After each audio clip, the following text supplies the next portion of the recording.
Hello guys, welcome back to our channel Rajasekar Bala video.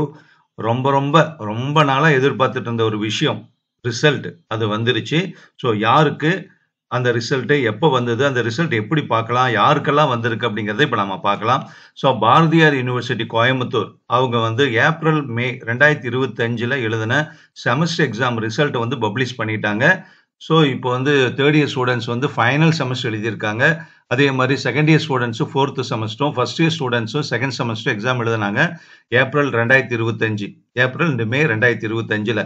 So அந்த result வந்து எப்போ வரும்னு கேட்டுகிட்டே இருந்தாங்க. அதுலேயும் பர்டிகுலராக ஃபைனல் இயர் ஸ்டூடெண்ட்ஸ், ஏன்னா இந்த ரிசல்ட்டுக்கு அப்புறம் தான் அவங்க வந்து பிஜி ஜாயின் பண்ண முடியும். ஸோ அந்த ரிசல்ட்டு நேற்று நைட்டு வந்து பாரதியார் யூனிவர்சிட்டி வந்து ரிலீஸ் பண்ணிட்டாங்க. ஸோ யாருக்கு அப்படின்னா யூஜி ஸ்டூடெண்ட்ஸு, பிஜி ஸ்டூடெண்ட்ஸு எல்லாருக்குமே ரிலீஸ் பண்ணிட்டாங்க. ஸோ அந்த ரிசல்ட் எப்படி பார்க்கறது, அந்த லிங்க்கை வந்து நான் டிஸ்கிரிப்ஷன்லேயும் கொடுக்குறேன், இங்கேயும் சொல்லிடுறேன். அதை நீங்கள் பார்த்துட்டு அதை வந்து ரிசல்ட்டை நீங்கள் பார்த்துக்கலாம். ஓகேவா? அந்த லிங்க்கில் போய் நீங்கள் பார்த்துக்கலாம். இப்போ வந்து பார்த்தீங்கன்னா பாருங்கள், கூகுள் குரோமில் போய் b-u.ac.in வந்து பாரதியார் யூனிவர்சிட்டியினுடைய அஃபிஷியல் வெப்சைட் அட்ரஸ். ஸோ இதை வந்து டைப் பண்ணி கிளிக் பண்ணீங்கன்னா, என்ட்ரு போட்டிங்கன்னா இந்த பேஜ் வந்துடும். இதுதான் பாரதியார் யூனிவர்சிட்டியினுடைய ஹோம் பேஜ்.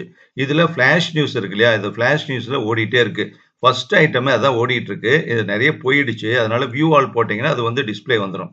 வியூ ஆலை கிளிக் பண்ணுங்க. வியூ ஆல் கிளிக் பண்ணீங்கன்னா பாருங்க, ஃபர்ஸ்ட்லேயே இருக்கு affiliated colleges April 2025 examination UG PG ரிசல்ட்னு இருக்கு இல்லையா. இதில் வந்து ஃபார் ரிசல்ட்னு போட்டு கிளிக் ஹியர் இருக்கு இல்லையா, அதை கிளிக் பண்ணுங்க. அதை கிளிக் பண்ண உடனே உங்களுக்கு இந்த பேஜ் வந்துடும். ஸோ இந்த பேஜ் வந்துடும்னா இதை கிளிக் பண்ணுங்க. ஓகேவா? இதை கிளிக் பண்ண உடனே இந்த ரிசல்ட் பார்க்குற பேஜ் வரும். Type your register number and click result. இந்த பாக்ஸில் உங்கள் ரிஜிஸ்டர் நம்பரை டைப் பண்ணணும். டைப் பண்ணிட்டு ரிசல்ட்டுங்கிறத கிளிக் பண்ணணும். தப்பு இல்லாமல் கிளிக் பண்ணுங்க. தப்பு இல்லாமல் என்ட்ரி பண்ணுங்க. அதுக்கப்புறம் ரிசல்ட்டுங்கிறத கிளிக் பண்ணீங்கன்னா உங்கள் மார்க் ஷீட்டு வந்து இந்த ரிசல்ட் காப்பி வந்து பாருங்க, இந்த இடத்துல ரைட் சைடில் டிஸ்பிளே ஆகும். நீங்கள் அதை பார்த்துக்கலாம். ஓகேவா? ஏன்னா எனக்கு ஸ்டூடெண்ட்ஸ் ரிஜிஸ்டர் நம்பர் இல்லாதனால அதை நம்ம கொடுத்து பார்க்க முடியாது. இப்போ உங்கள் ரிஜிஸ்டர் நம்பர் தப்பு இல்லாமல் டைப் பண்ணிட்டு ரிசல்ட்டுக்கு அதை கிளிக் பண்ணுங்க. இங்கே சொல்லியிருக்கிற விஷயத்தை அப்படியே 2 விஷயம் ஃபாலோ பண்ணீங்கன்னா போதும், உங்கள் ரிசல்ட் வந்துடும். ஓகேவா?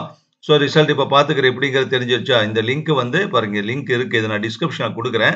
இப்போ நீங்கள் அந்த லிங்கை வந்து டிஸ்கிரிப்ஷனில் போய் கிளிக் பண்ணீங்கன்னா டைரெக்டாக இந்த பேஜே வந்துடும். திருப்ப நீங்கள் நான் சொன்ன மாதிரி ஹோம் பேஜ் போய் ஃப்ளாஷ் நியூஸில் கிளிக் பண்ணி அதுக்கப்புறம் வந்து இந்த பேஜுக்கு வருங்கிற மாதிரி அவசியம் இல்லை. இந்த லிங்கை நான் கொடுக்குறேன், அதை கிளிக் பண்ண உடனே டைரெக்டாக இந்த பேஜ் வந்துடும். நீங்கள் உங்கள் ரிசல்ட்டை பார்த்துக்க முடியும். ஓகேவா? ரொம்ப எக்ஸ்பெக்டேஷனோடு இருக்கீங்க. ஸோ அத்தனை பேருக்கும் எக்ஸாம் எழுதின எல்லாருக்குமே நல்ல ரிசல்ட் வந்திருக்கும். ஸோ யூஜி பிஜி அவங்க எல்லாருக்குமே வந்து ரிசல்ட் வந்திருக்கு. அதனால வந்து நீங்கள் வந்து பார்த்துக்கலாம். பார்த்துட்டு இது வந்து நான் காமிச்சேன் இல்லையா, அதில் வந்து சொல்லியிருக்காங்க பாருங்க, the university is not responsible for any inadvertent error that may have crept in the results being published on நெட்டில் போட்ட இதில் ஏதாவது மிஸ்டேக்ஸ் இருந்ததுன்னா அவங்க பொறுப்பு இல்லைன்னு சொல்லியிருக்காங்க. The result published are net are immediate information to the examinees. அதாவது நீங்கள் ரிசல்ட் எக்ஸாம் எழுதின ஸ்டூடெண்ட்ஸ்க்கு உடனே ரிசல்ட்டை சொல்லணுங்கிறதாக தான் நெட்டில் போடுறோம். இதில் ஏதாவது மிஸ்டேக் வந்தால் யூனிவர்சிட்டி பொறுப்பு இல்லை. அப்போ உண்மையான ரிசல்ட் காப்பி யூனிவர்சிட்டியிலேருந்து காலேஜுக்கு வரும், அதை பார்த்து தெரிஞ்சுக்கங்கன்னு சொல்கிறாங்க. ஓகேவா? அதனால் these cannot be treated as a original mark sheet. இதில் வர்றது ஒரிஜினல் மார்க் ஷீட் இல்லை. நீங்கள் காலேஜில் ரிசல்ட் காப்பி வந்து யூனிவர்சிட்டி அனுப்பிச்சிருப்பாங்க. அதை வந்து காலேஜ்லேருந்து ஒவ்வொரு டிபார்ட்மெண்ட்டாக பிரித்து கொடுத்துருவாங்க. நீங்கள் அதை ஓப்பன் பண்ணி நீங்கள் அதை வந்து டிபார்ட்மெண்ட்டில் போய் கேட்டிங்கன்னா அந்த அதில் இருக்கிற மார்க்கு தான் ஒரிஜினல் அப்படின்னு சொல்லியிருக்காங்க. அதனால் ஒரிஜினல் மார்க் ஷீட்டு பின்னாடி இஷ்யூ பண்ணுவாங்க. இது எல்லாத்துக்கும் தெரியும். அப்கோர்ஸ் ஃபர்ஸ்ட் இயர் ஸ்டூடெண்ட்ஸ் கூட செகண்ட் செமஸ்டர் எழுத இருக்கிறதுனால அவங்களுக்கும் தெரியும். ஓகேவா? ஸோ இந்த வழியில் போய் ரிசல்ட்டை பார்த்துக்கோங்க. இப்போ ஒரு ஸ்டூடெண்ட் வந்து ரீவேல்யூஷனுக்கு வந்து எப்போ சார் அப்ளை பண்ணணும், எப்படி அப்ளை பண்ணணும் கேட்டிருந்தாங்க. அது சம்மந்தப்பட்ட வீடியோ அடுத்த வீடியோவில் கொடுக்குறேன். ஓகேவா? Thank you very much. ஏதாவது டவுட் இருந்தால் கமெண்ட் பாக்ஸில் சொல்லுங்கள்.